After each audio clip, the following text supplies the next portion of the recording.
ہاں حال یجزونا نہیں بدلا دیے جاتے مگر وہ جو تھے عمل کرتے. واتخذ قوم موسیٰ من بعدہ امت اجابت کی ناشکری ثانی دوسری ناشکری اور بنا لیا قوم موسیٰ نے بعد ان کے من حلیہم اپنے زیورات سے عجلن بچہ شریف. ہاں عجلن بچہ گوسالہ جسدن یعنی یہ عجلن ہے مبدل من ہو جسدن ہے اس سے بدل ہیں اور یہ بدل ہے لبیان الحکارت اس کی بےزتی کرنے کے لیے. اللہ فرمائے بچہ کیا ایک جسم تھا بچہ کیا ایک جسد تھا خالی از کمال اس میں کوئی کرتب بھی نہیں تھا. عجلن جسدن لہو خوار واسطے اس کے ٹیں ٹیں کرنا تھا. لہو خوار گائے والی آواز تھی ڈھیک شیک ٹیں ٹیں ٹیں ٹیں کرتا تھا. علام جارو بس حضرت موسیٰ علیہ السلام گئے کوہ طور پہ تو رات لینے پیچھے مارکے کو موقع مل گیا. سامری بزرگ تھا خوشبو والا اس نے کہا کہ اب موقع ملا ہے. سامری کے پاس کوئی تھے وظیفے جزیفے اس نے وہ جب دریا پار ہو رہے تھے تو اس نے کوئی کرشمہ دیکھ لیا تھا. سامری نے یہ جو صوفی ہوتے ہیں نا صوفیوں کے آنکھیں تو بند ہوتی ہیں لیکن نظریں بڑی تیز ہوتی ہیں. شاید وہاں وہ پل پر کھڑا تھا سامری جہاں پر آیا تھا نا ادھر فرعون کا لشکر آ گیا آگے یہ تھے بنی اسرائیل تو درمیان میں وہ فاصلہ کم رہ گیا تو اللہ تعالیٰ نے جبریل کو گھوڑی پر بھیجا. وہ جبریل درمیان میں آ گیا تاکہ یہ قبطی پیچھے رہے اور یہ اگلا لشکر موسیٰ علیہ السلام کا یہ آگے رہے. درمیان میں جبریل گھوڑی لے آیا تو وہاں گھوڑا تھا یا گھوڑی اللہ جانے وہ آئے گا آگے مسئلہ. تو وہاں جب گھوڑا دوڑ رہا تھا نا تو یہ صوفی سامری کہیں کھڑا تھا یہ بے ایمان دیکھ رہا تھا. اس نے دیکھا کہ جبریل کی گھوڑی کا جہاں قدم لگتا ہے سومب تو وہ جگہ سبزہ اگاتا ہے. اس نے کہا کوئی کرشمہ ہے صحیح. یہ بھاگا کچھ مٹی کی مٹھی اٹھائی جیب میں ڈال نسوار کی جگہ جیب میں ڈال لی. اب اس نے کوئی کرتب بہرحال کوئی کیا کوئی استدراج تھا. وہاں پر قوم موسیٰ نے شادی کے زیورات تھے فرعونیوں سے لیے ہوئے راتوں رات یہ تو بستر بوری اٹھا کر آ گئے وہ زیورات بھی ساتھ تھے. سامری نے کہا کہ میں تمہیں ایک اپنا کارنامہ دکھاتا ہوں. کرتب سارے گہنے اور زیورات اکٹھے کیے ان کو صحیح ڈھالا ڈھال کے بچڑے کی شکل بنائی بیچ میں ڈالی مٹی بس مٹی ڈلنی تھی. حق باطل کا ایسا امتزاج ہوا جبریل کے گھوڑے کی پاؤں والی مٹی تھی لیکن حضرت نیلوی شاہ صاحب کی تحقیق اور ہے وہ انشاءاللہ میں عرض کروں گا. یہاں عام مفسرین نے یہ لکھا تو بہرحال وہ تو بچڑا تھا اور اس میں آوازیں شروع ہو گئی. اب اس کے بارے میں دو قول ہیں. بعض کہتے ہیں کہ اس بے ایمان کا کرتب اور کارنامہ ایسا تھا بچڑا اسی طرح بے جان رہا لیکن آواز اس میں گوسالے والی پیدا ہو گئی. جس طرح چھوٹے بچوں کے کھلونے نہیں ہوتے وہ طوطے اور اس طرح وہ کوئی ایسی فنکاری ہوتی ہے اس کو اگر ہاتھ لگے تو ٹیں ٹیں کی آواز آتی ہے طوطا بولتا ہے حالانکہ ہوتے وہ مصنوعی کھلونا ہے.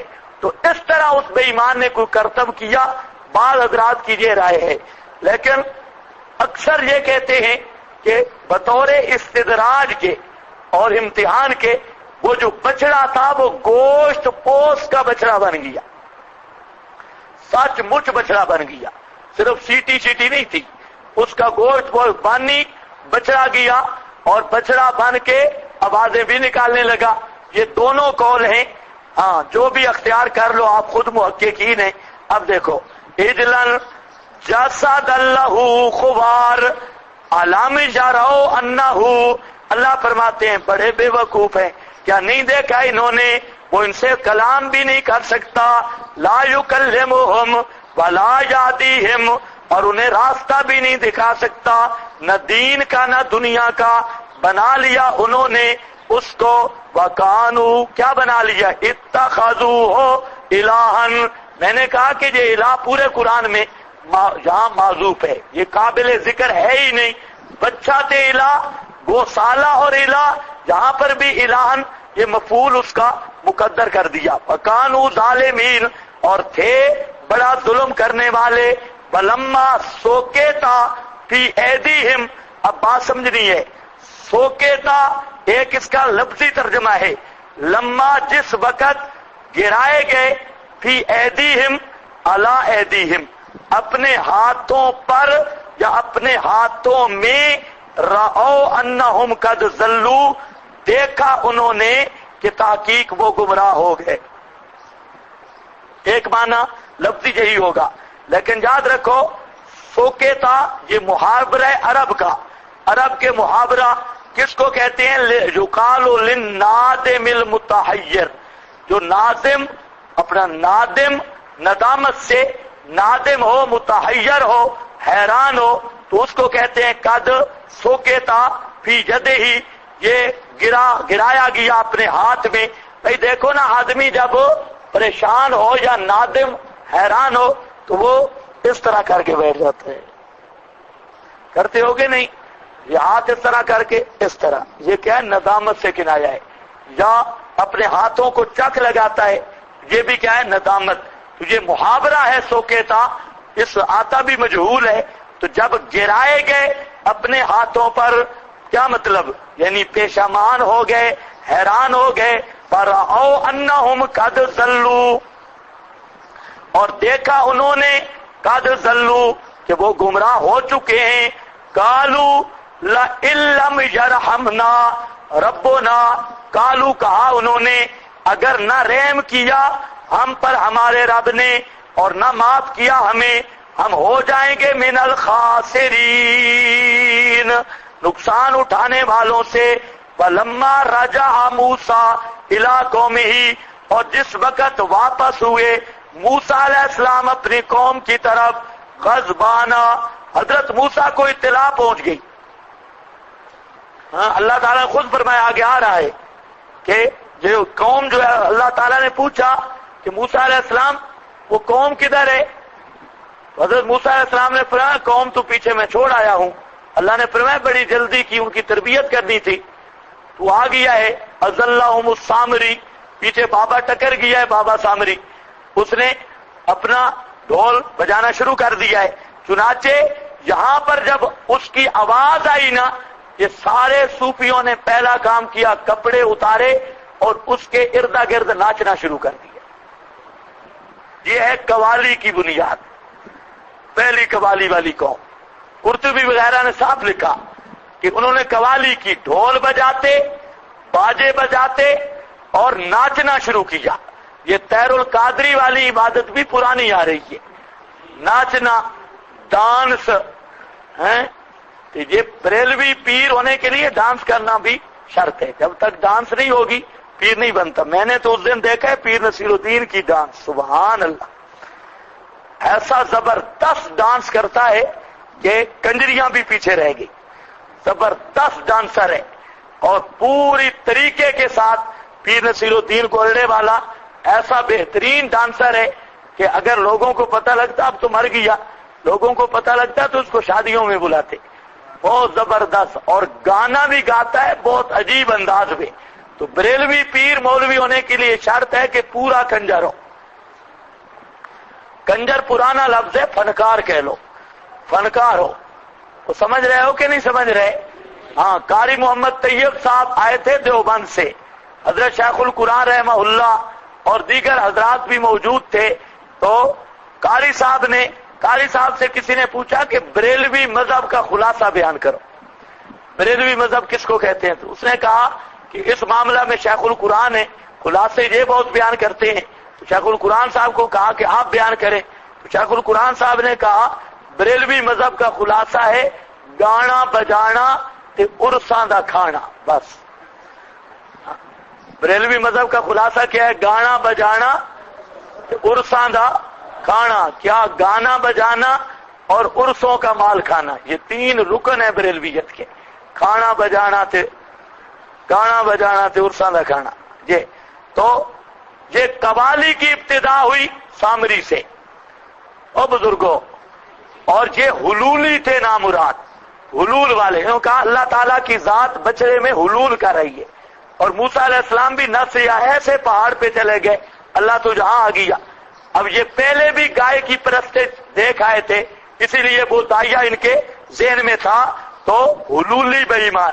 یہ دیکھو ولما راجع موسیٰ، جب واپس ہوئے حضرت موسیٰ علیہ السلام الی قومی ہی، اپنی قوم کی طرف، غضبانہ، بڑے غصہ کرنے والے۔ کہتے ہیں کہ اللہ والوں کو غصہ نہیں آتا، جس کو دین میں غصہ نہ آئے وہ بے غیرت ہے، وہ اللہ والا نہیں ہے۔ یہ توحید کی غیرت تھی، توحید کی غیرت، غضبانہ۔ اور تعریفیں کرتے ہیں نا، اس کو تو غصہ آتا ہی نہیں، ایسا شریف آدمی ہے، ایسا بے غیرت ہے، اس کو توحید پر غصہ آتا ہی نہیں۔ اور جو غیرت والا ہو، ایمان والا، تو اس کو غصہ آنا ضروری ہے۔ کہتے ہیں صوفی وہ ہوتا ہے جس کو غصہ نہ آئے۔ غضبانہ آصفا، آئے غضبناک ہو کر، بڑا غصہ کرنے والے۔ آصفن کا کیا معنی ہوتا ہے؟ آصف کے دو معنی ہیں۔ ایک آصف کا معنی ہے حزن اور ملال والا۔ حزن اردو میں ملال ہے، حزن ملال، آئے بڑا افسوس کرتے ہوئے، غم کرتے ہوئے کہ ان بے ایمانوں کو میں نے کیا کیا معجزات دکھائے، مسئلہ سمجھایا، اور یہ بچڑے کے پیچھے پڑ گئے۔ تو یہ حزن تھا، ملال تھا، رنج تھا، اور ارمان کرتے ہوئے آئے ایک۔ اور غضبانہ کا معنی غصہ، غصہ بھی تھا، ارمان بھی تھا۔ تو آدمی جب محنت کرے، محنت ضائع ہو جائے تو ارمان تو لگتا ہے۔ تو حضرت موسیٰ علیہ السلام کو یہ ارمان بھی تھا اور غصہ بھی تھا۔ لیکن ایک معنی اور بھی کیا ہے مفسرین نے غصہ کا، قال ابو الدرداء الاسف منزلۃ وراء الغضب۔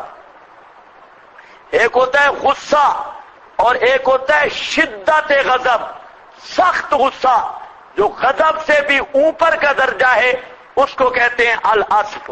تو اللہ فرماتے ہیں وہ جو غضبان تھا، تھوڑا بہت غصہ نہیں تھا، آصفہ بہت بڑا غصہ تھا، غضبان سے بھی اوپر والی درجے کا غصہ تھا، یعنی غصے کی انتہا تھی۔ حضرت موسیٰ علیہ السلام ویسے بھی ذرا کبھی جوان تھے اور پیغمبر بھی تھے، اور تھے بھی بڑے جوش والے پیغمبر۔ جب حضرت موسیٰ علیہ السلام تقریر کرتے تو جہاں ہاتھ مارا کرتے تھے، جہاں تقریر میں تو جہاں ہاتھ مارتے، بہت زبردست مقرر تھے۔ ہاں، کئیوں کو عادت ہوتی ہے نا جہاں ہاتھ مارنے کی، مقررین کو بھی۔ ہمارے استاد حضرت مولانا محمد سعید صاحب رحمہ اللہ، وہ بہت بوڑھے تھے جب ہم پڑھے، تو جب شرح جامی پڑھاتے تھے نا، استاد کو جوش آ جاتا تھا، بہت فنی تھے وہ، بہت کمزور بھی تھے، بوڑھے بھی تھے، اور جامی پر اعتراض بھی بڑے کرتے۔ جامی کو بھی پتہ شتہ کوئی نہیں لگا، تو وہاں پر پھر یہاں ہاتھ مارتے، جامی پڑھاتے ہوئے یہاں ہاتھ مارتے۔ تو حضرت موسیٰ علیہ السلام بھی تقریر میں یہاں ہاتھ مارتے، بڑا جوش تھا۔ اب آئے، اور آپ سوچیں نا، اتنی محنت کے بعد صرف بچڑے کی بھاں قوم گئی۔ شیخ القرآن کہتے ہیں کہ اللہ نے واقعہ بتایا کہ خیال کرنا، توحید کی محنت بڑی مشکل ہے۔ حضرت موسیٰ کی محنت دیکھ لو، اور شرک اور باطل کی محنت دیکھ لو، اس نے تو صرف بچڑا۔ اب آپ سارا قرآن سن کے جائیں گے، کوئی سامری تمہیں ملے گا جہاں سے خوشبو آئی ہے، ہاں پورا قرآن ختم ہے، پھر سارا قرآن گیا۔ کئی ایسے ہوتے ہیں، حالانکہ آپ کو تو اتنا مضبوط ہو جانا چاہیے قرآن پر، اگر آپ کے سامنے آسمان نیچے زمین اوپر چلی جائے، آپ کے زبان پہ یہ کلمہ ہو کہ اللہ کی کتاب سچی ہے، ہاں قرآن سن کے پھر جانا۔ اور کئی طالب علم ہوتے ہیں پورا قرآن وہ پچا کر جب جاتے ہیں نا، گھر جائیں گے کوئی لے آئے گا، یہ 10 خط ہوئے ہیں بزرگوں کے، اچھا اب 10 خط آ گئے اور پورا قرآن گیا، المحند آ گئی پورا قرآن گیا، اور کتابڑیاں آ گئیاں پورا قرآن گیا۔ تو خبردار، اللہ نے یہ واقعہ بتایا، سامریوں سے بچ کے رہنا، سامریوں سے بچنا۔ ہر علاقے کا سامری اور ہوگا، محلے کا سامری اور ہوگا. ہاں بھئی آئے موسیٰ علیہ السلام غضبانہ، بڑا غصے میں. غضبان سیگا جانتے ہو نا، بڑا غصہ کرتے ہوئے. آصفاً قال بئس ما خلفتمونی، بہت بری جانشینی کی ہے تم نے، بہت بری جانشینی کی ہے تم نے، من بعدی، میرے جانے کے بعد. اعجلتم امر ربکم، کیا تم نے جلد بازی کی اپنے رب کے امر کی، انتظار ہی نہیں کیا، اتنی بڑی مدت تو کوئی نہیں گزری.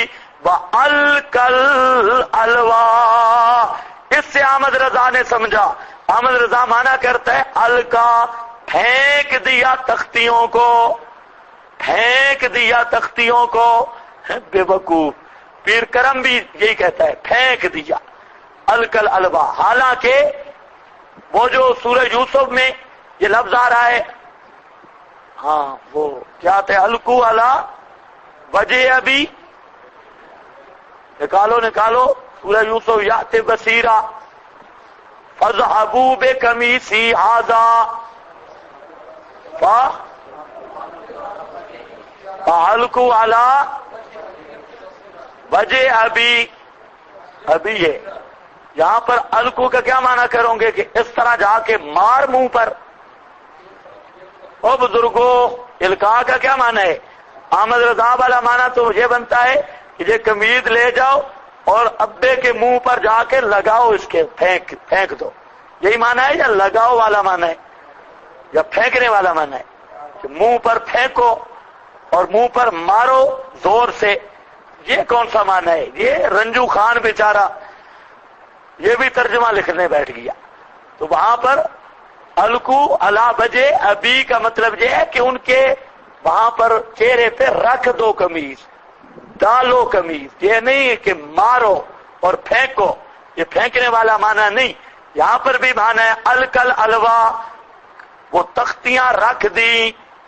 القى الألواح، تختیاں چاہ کے آ رہے تھے اٹھا کے، انہوں نے سیڈ پہ آرام سے رکھ دی. اس کی دلیل میں ابھی بعد میں بھی دیتا ہوں. یہ جو ایک قول ہے یہ بعض مفسرین نے بھی لکھ دیا کیلا کے ساتھ کہ انہوں نے تختیاں زور سے ماری اور ٹوٹ گئی، ایک رہ گئی. یہ بالکل گپو ٹیشن اور جھوٹ ہے. اس قول کی کوئی حقیقت اور کوئی سند نہیں، یہ صرف کیلا کی گپ ہے. آگے انشاءاللہ میں حوالہ بھی دیتا ہوں. وَأَلْقَى الْأَلْوَاحَ، اور ڈال دی، رکھ دی الواح وہ تختیاں. وَأَخَذَ بِرَأْسِ أَخِيهِ، اور پکڑ لیا بھائی کے سر سے. سر سے مطلب ہے بالوں سے. يَجُرُّهُ إِلَيْهِ، کھینچ رہے تھے اس کو اپنی طرف، کھینچ رہے تھے اس کو اپنی طرف. کیا مطلب؟ ایک خطیب صاحب جہاں بھی بڑی عجیب توجیہ کر رہا تھا کہ حضرت ہارون نے، موسیٰ نے وہاں پر ان کے سر سے پکڑا اور کھینچا. کیوں؟ سرگوشی کرنے کے لیے.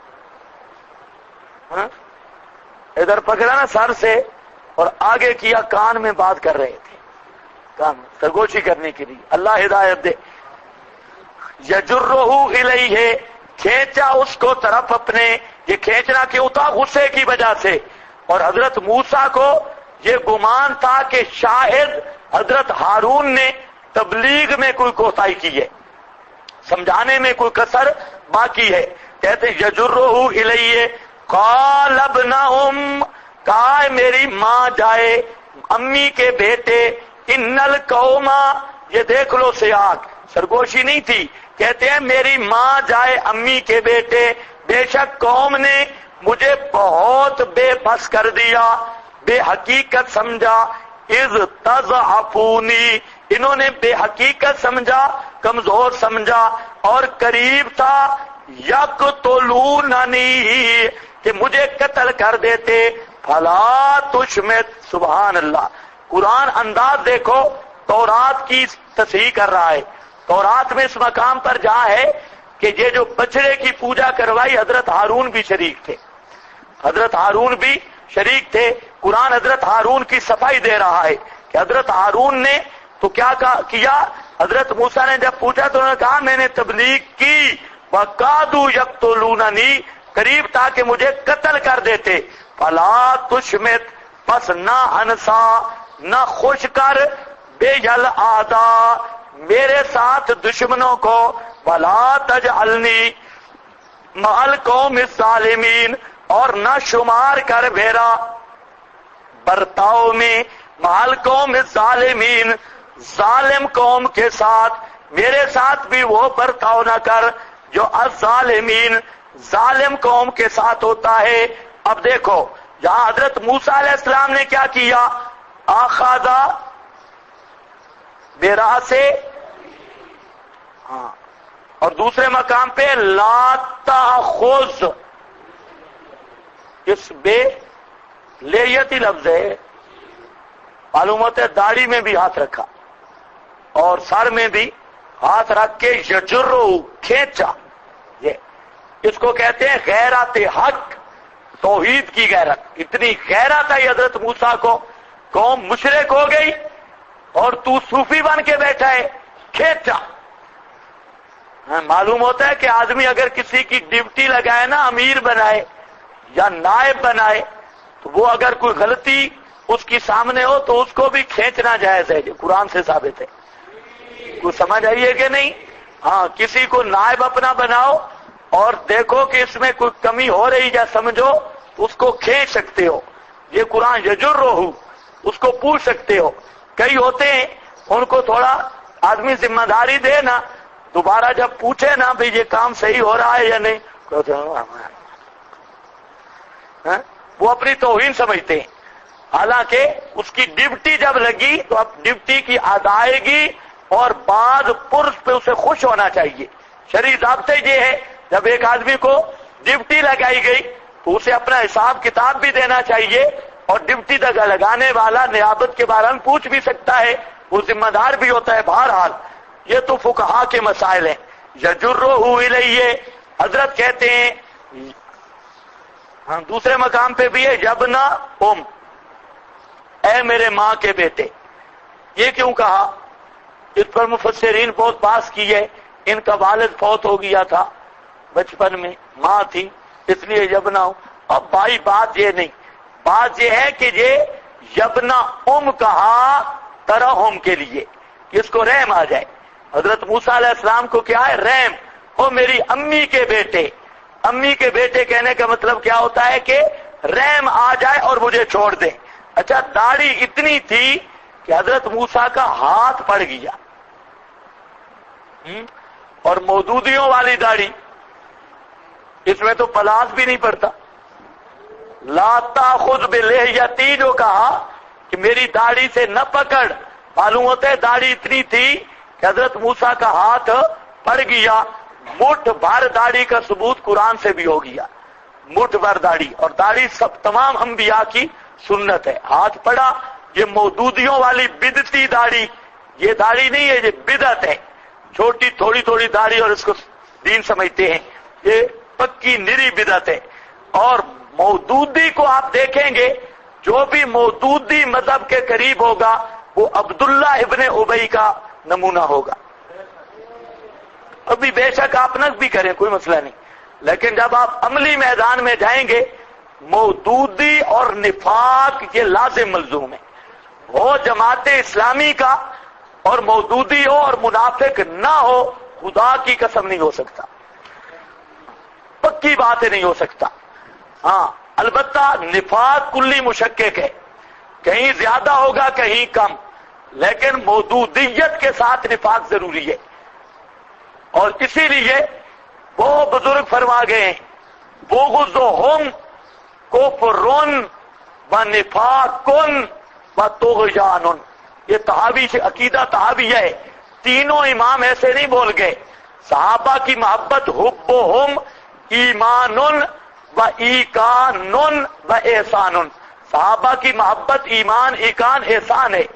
اور بغضہم، صحابہ کا بغض، کفر و نفاق و طغیان، جس دل میں صحابہ کا بغض ہے وہ کافر بھی ہے، منافق بھی ہے اور حرامی بھی ہے، طغیان، ولد الحرام بھی ہے۔ کچھ سمجھ آئیے بات؟ اب ایسے نہیں فرما گئے۔ میرے پاس ایک آ گیا مودودی، کہتے ہیں مسئلہ سمجھنا، حضرت معاویہ پہ اعتراض ہے خیر پہلے جو آدمی میرے پاس اس طرح کا فن سے نا صحابہ پہ اعتراض کرنے والا، تو پہلے تو اس کی ہم بےزتی کرتے ہیں اصول دعوت سے ہٹ کر.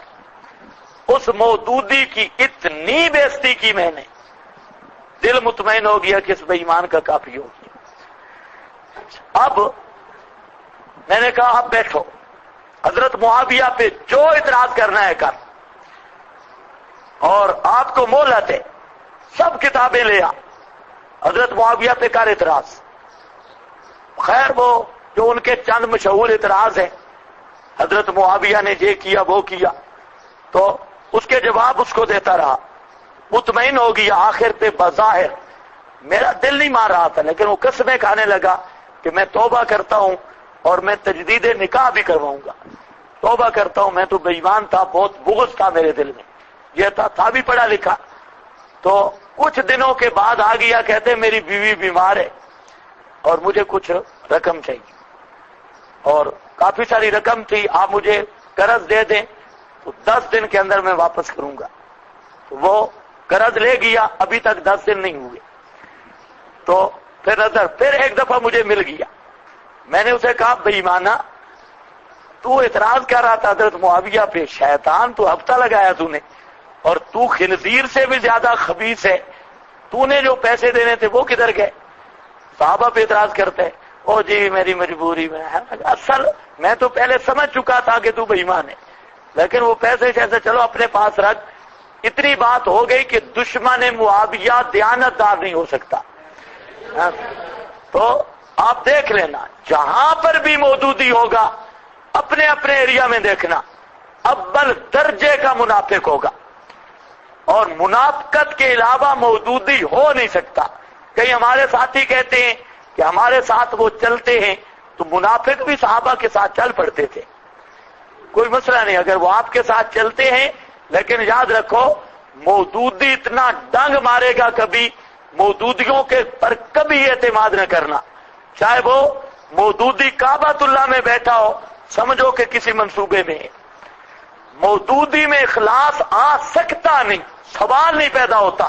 اس کی وجہ ہے اس کے سینے میں صحابہ کا بغض ہے، اور جہاں صحابہ کا بغض ہوگا وہاں خدا کی لعنت ہوگی، اخلاص نہیں آتا.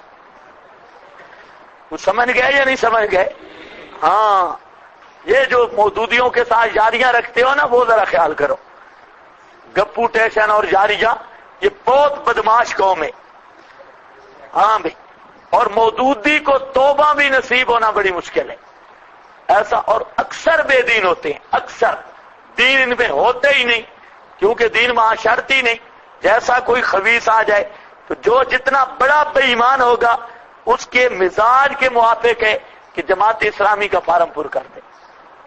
ہاں بھائی، یجرہ الیہ کالبنا خیال کرنا ہے.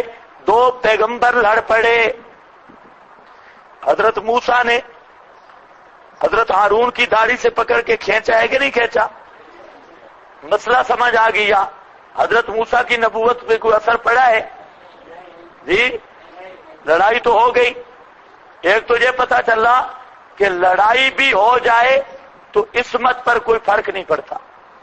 اگر عصمت میں فرق نہیں پڑتا تو علی معاویہ کے محفوظ اور حفاظت پر بھی کوئی فرق پڑ سکتا نہیں. موسیٰ ہارون کا اختلاف اور ہاتھا پائی بھی ہو جائے تو وہاں شان میں کوئی کمی نہیں آتی. تو علی معاویہ کا اختلاف اور لڑائی بھی ہو جائے تو وہاں پر بھی شان میں کوئی کمی نہیں آتی. اور 4 اماموں کا اختلاف ہو جائے، اب ساری کمپنیاں دیکھ لو، شیعہ کہتے ہیں ہم صحابہ کو نہیں مانتے، صحابہ آپس میں لڑ پڑے. اور شیعوں کی اولاد غیر مقلد کہتے ہیں ہم اماموں کو نہیں مانتے، اماموں کا آپس میں اختلاف ہے. ہم کہتے ہیں اگر اختلاف بجائے نہ ماننے کی، جہاں اختلاف ہی نہیں ہاتھا پائی ہوئی ہے، تو پھر صاحب کہہ دو ہم نبیوں کو بھی نہیں مانتے، نبی آپس میں لڑ پڑتے ہیں. اگر نبیوں کی لڑائی بھی ہو جائے تو مانے ایمان سے نہیں بن سکتی، تو پھر صحابہ کی لڑائی کیسے بن سکتی ہے؟ او بزرگوں، معصوم لڑ سکتے ہیں، محفوظ نہیں لڑ سکتے؟ یہ کیسی بات ہے؟ اگر ان کی عصمت میں فرق نہیں، ان کی حفاظت پہ بھی فرق نہیں. اور جب صحابہ میں اختلاف ہو سکتا ہے تو اماموں میں کیوں نہیں ہو سکتا؟ تو اس لیے غیر مقلد کو بھی انسان بننا چاہیے، وہ بھی خواہ کے بہانے۔ ایک دوسرا مسئلہ یہ سمجھ آیا، اگر کوئی امتی نبی کی توہین کا ارادہ ہی کرے تو وہ مرتد ہو جاتا ہے عزم پر، لیکن جہاں دونوں ہم منصب ہیں، یہ داڑھی سے بھی کھینچ رہے ہیں تو کوئی فرق نہیں آتا، گناہ بھی نہیں بنتا۔ اس سے ایک قانون نکل آیا، ہم مرتبہ کے خلاف کوئی بات کرنا یہ اور درجہ ہے، اور کم مرتبے والے کا بڑے مرتبے والے کے خلاف بات کرنا یہ اور درجہ ہے۔ اگر امتی نبی کی توہین کرے وہ کافر ہے، لیکن حضرت موسیٰ داڑھی سر کے بالوں سے کھینچ رہے ہیں، یہ گناہ بھی نہیں۔ تو معلوم ہوتا ہے کہ فرق مراتب ضروری ہے۔ اس لیے اگر صحابی کوئی صحابی کا شکوہ کرے، وہ دونوں صحابی ہیں، بعد میں کوئی رافضی مودودی غیر مقلد بکواس کرے تو یہ ایسے ہی ہے کہ جیسے کوئی امتی پیغمبر کو بکواس کرے تو بے ایمان ہے۔ اسی طرح یہ صحابی پہ اعتراض کرے تو بات جچتی تو ہے، دونوں ہم مرتبہ ہے، لیکن اگر غیر صحابی پہ اعتراض کرے گا تو وہ اسی طرح گدھا اور بے وقوف ہوگا۔ اصل بات یہ ہے کہ مرتبے کا اعتبار کرنا یہ ضروری ہے۔ اور تیسری بات یہ بھی سمجھ آ گئی کہ ہمیشہ اختلاف کی بنیاد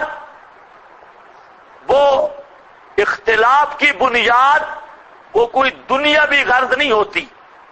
او بزرگوں، اختلاف کی بنیاد یا لڑائی یا اختلاف وہ ہمیشہ کسی دنیاوی غرض سے نہیں ہوتا، یہ بات بھی سمجھ آ گئی۔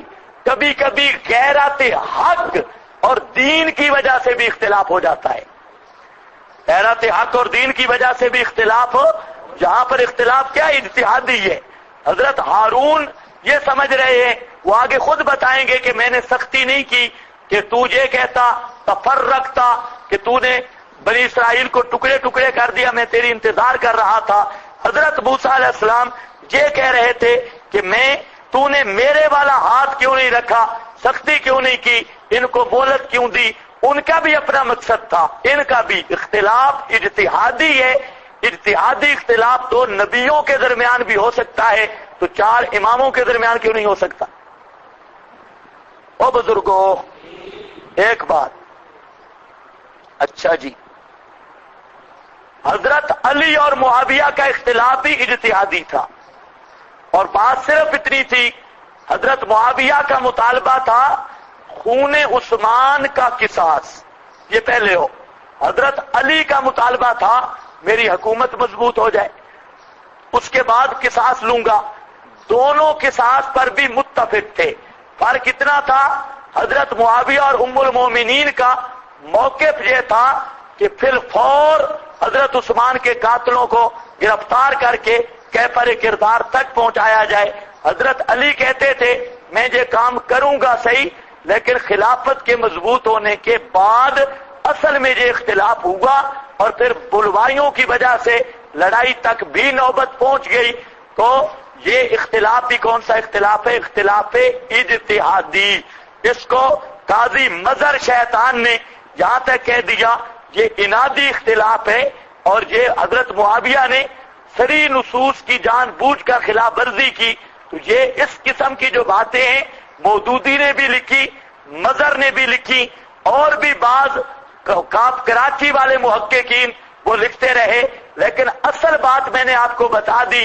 اہل السنت والجماعت کا نظریہ مشاجرت صحابہ کے بارے میں بالکل دو ٹوک ہے کہ علی بھی حق پہ تھا، معاویہ بھی حق پہ تھا، اور فرق اتنا تھا کسی نے کہا علی احق تھا تو حق پر، لیکن احق تھا، اور معاویہ حق پر تھا، علی احق تھا، اور یہ بعد والوں کے فیصلے ہیں۔ ہم کہتے ہیں معاویہ رضی اللہ تعالی عنہ کی نیت بھی صاف تھی، علی کی نیت بھی صاف تھی، اور کبھی صاف نیت والوں میں بھی اختلاف ہو جاتا ہے۔ حضرت موسیٰ کی نیت بھی صاف تھی، ہارون کی نیت بھی صاف تھی، لیکن ہاتھا پائی تک ہو گئی، داڑھی اور بالوں سے نپ کے کھینچا گیا، اس حالت کا غصہ بھی ہو گیا۔ تو اس سے یہ پتا چلا کہ ایسی چیزیں جو اتحادی اختلافات ہیں وہ اگر دو معصوموں میں ہو سکتے ہیں تو صحابہ میں بھی ہو سکتے ہیں۔